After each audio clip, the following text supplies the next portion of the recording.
Volvemos, estamos con Roger Cortés y Manuel Mercado, ambos debatiendo el tema relacionado a las redes sociales, lo que significa para la privacidad, lo que significa en cuanto a intenciones de afectar gobiernos, y cuando de eso, a eso me refiero, justamente antes de la pausa les hacía referencia a esa primavera árabe, cómo Egipto logró movilizar a inmensa cantidad del pueblo, de un pueblo que de pronto no tenía esa posibilidad y que tumbó un gobierno, no le encuentro otro término, tumbó una dictadura de años, y bueno, creo que esos son pues las grandes posibilidades que tienen estas redes sociales, con las cuales sin duda los gobiernos se sienten atemorizados. Estados Unidos no en vano hace un seguimiento tan fuerte.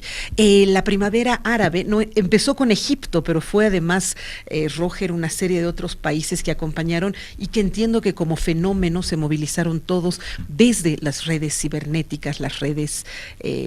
¿cómo dijimos que eran las redes digitales? Sí.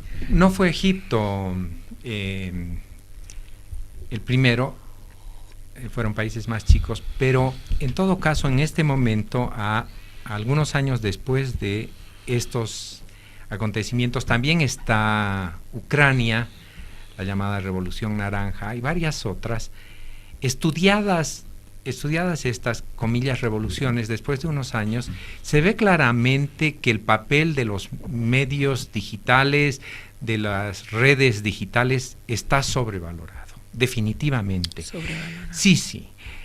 Ha sido particularmente un sector de la opinión conservadora de Estados Unidos que ha cifrado sus esperanzas sobre estos medios, y cuando uno analiza con calma, las cosas no son así.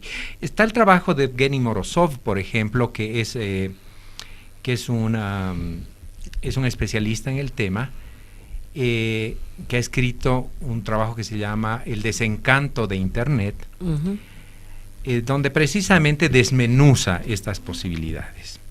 Y yo diría que cuando uno las ve con calma, se da cuenta que lo que pueden hacer estas redes digitales es favorecer en un determinado momento de ebullición social la rebeldía.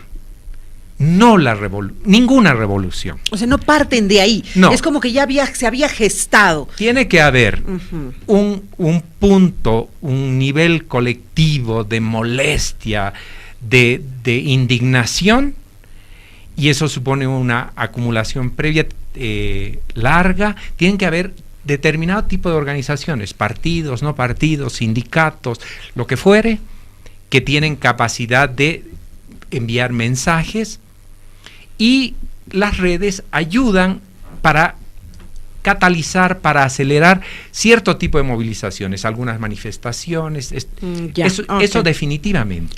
Pero hablar de revolución es definitivamente una exageración que lleva a errores enormes, porque la revolución supone un proceso de involucramiento, de liberación social.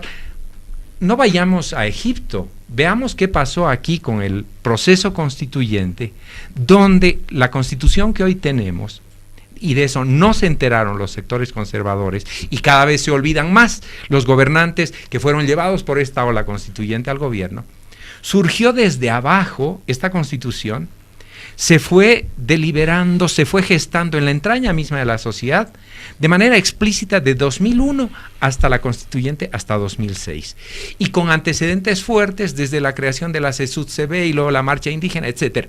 O sea, eso hace a una constitución revolucionaria, aunque se den pasos reformistas, digamos.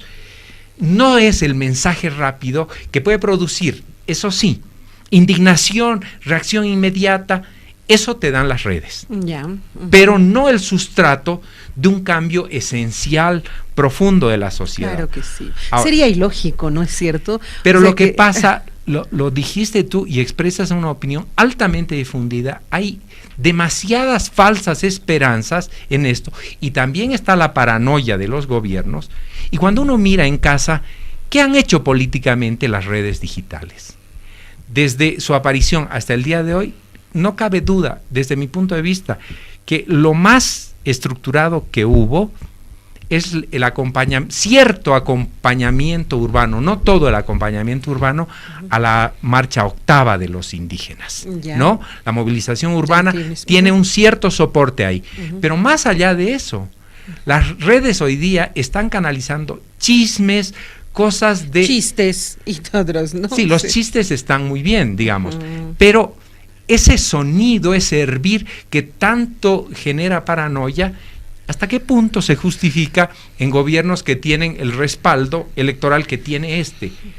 ¿Cuánta energía va a dedicar a escrutar estas redes? Recuerdo el error, o lo que haya dicho la ministra, se vincula a una muy desafortunada declaración del vicepresidente hace meses atrás, que dijo que él iba a anotar a todos los que insultaban al presidente.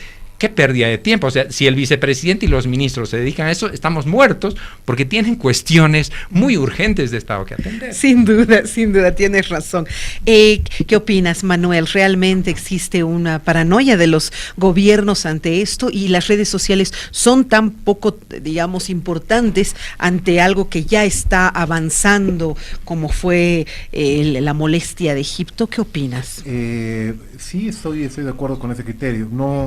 No inventan nada las redes sociales. Es un espacio donde la realidad concreta se expresa. En ese sentido, las redes sociales, obviamente, pueden activar ciertas condiciones preexistentes. ¿Sí? Sí. Si la gente no está dispuesta a enfrentarse a alguna medida gubernamental, a expresar su oposición o su apoyo a algo, si no existe eso previamente, no importa cuántas convocatorias hagas por redes sociales. O sea, no puedes inventar nada. En ese sentido, cumple una función de activación de condiciones preexistentes. Segundo, hay sí algunos fenómenos que son relativamente particulares del espectro de los medios de comunicación y de las redes sociales también, como el tema de la teleadscripción. En sociedades en las cuales se ha ido desmovilizando la acción política, mucha gente solamente encuentra, por ejemplo, en las redes sociales, el espacio y el mecanismo para dar a conocer una posición política, por diferentes razones. No salen a las marchas, no salen a pintar paredes, no van a reuniones ni de partidos, ni de células, ni de grupos, ni de sindicatos, ni nada, pero colocan su posición muy claramente en esos espacios de redes sociales.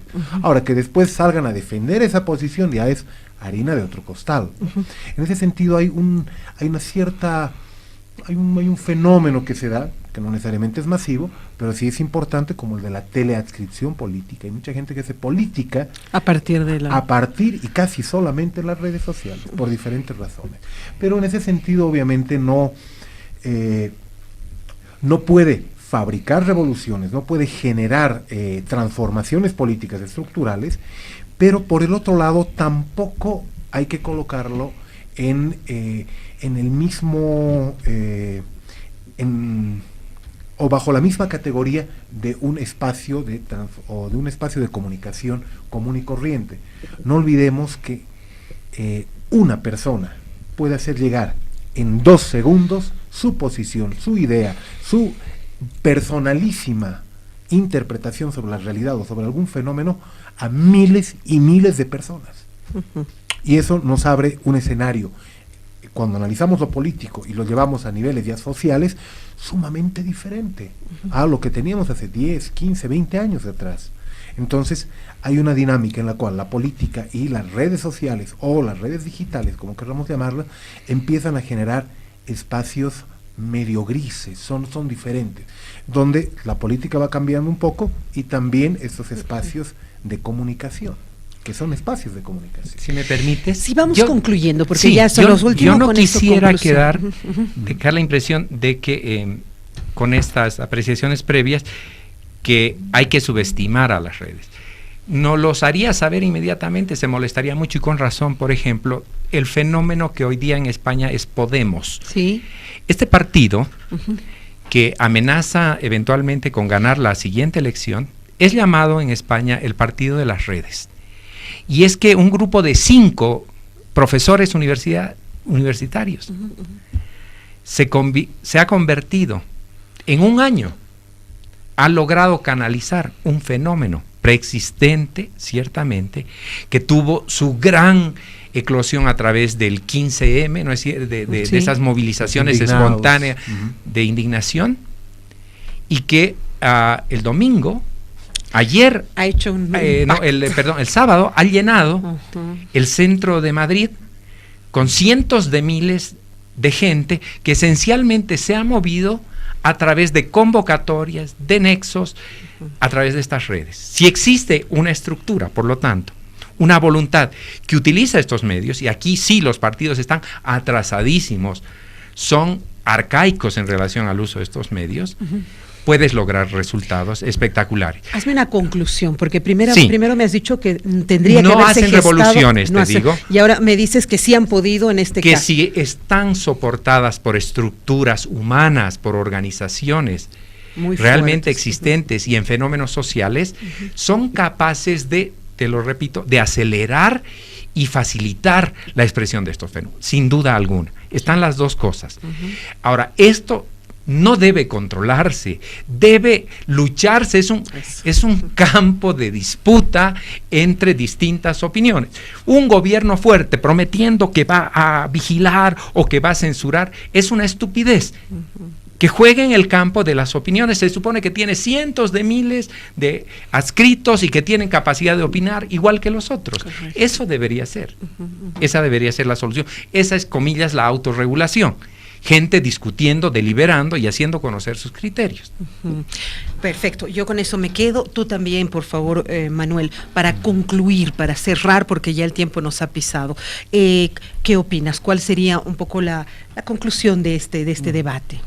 Necesitamos un proceso para repensar un poco el tema de las redes sociales, porque hay mucho temor que surge en este caso del miedo, del desconocimiento, ¿sí? Y a veces las primeras respuestas son, si no conozco algo, mejor lo cierro, mejor lo aparto, ¿no? Y en realidad es un espacio, sí, de disputa, es un espacio de construcción democrática también, es muy importante. La gente puede no solamente expresar su posición, sino que empieza a generar dinámicas de construcción de consensos y de nuevos sentidos comunes. No solo para la política, sino en muchos temas que le hacen mucho bien a la sociedad. Entonces, creo que es pertinente, por lo menos, saber que tanto de parte del gobierno, de parte de los medios de comunicación y de parte de la sociedad, existe la intuición inicial de que es un espacio en el cual hay que preservar amplitud, hay que preservar si ustedes quieren, apertura, pero también es un espacio sobre el cual tenemos que empezar a poner mayor atención para conservarlo en las dimensiones positivas y constructivas que inicialmente ha tenido. Ok, me quedo con eso entonces. Conozco a Marianela Paco, entiendo que su visión era absolutamente humanista y de pronto circunscrita en el temor de que se puede utilizar las redes sociales con otro tipo de objetivos, delitos como llamaba Roger, y temas con los que Manuel anunciaba que había que ponerse muy pendiente. Muchísimas gracias, Roger, siempre es un gusto tenerte en el programa, ha sido muy interesante escucharte y no dejo de leer tu columna, si se puede llamar así, desde las redes cibernéticas y digitales. Muchas gracias. Yo la tuya. Gracias. Bueno, y lo mismo, Manuelito, muchísimas gracias por haber estado con nosotros. Verónica, Roger, muchas gracias. Bueno, nos vamos, gracias por la sintonía. Antes que nada, no puedo privarme de esta posibilidad de decir, señor Rocha, por favor, ya deje cometer tantas estupideces. Tenemos hermosos himnos paseños, Olinda La Paz, Illimani, se nota que usted es chaqueño porque nos quiere hacer cantar una canción en son de Taquirari, que es Collita. Por favor, ya basta de hacer de la ciudad de La Paz un conejillo de Indias. Un abrazo, hasta la próxima.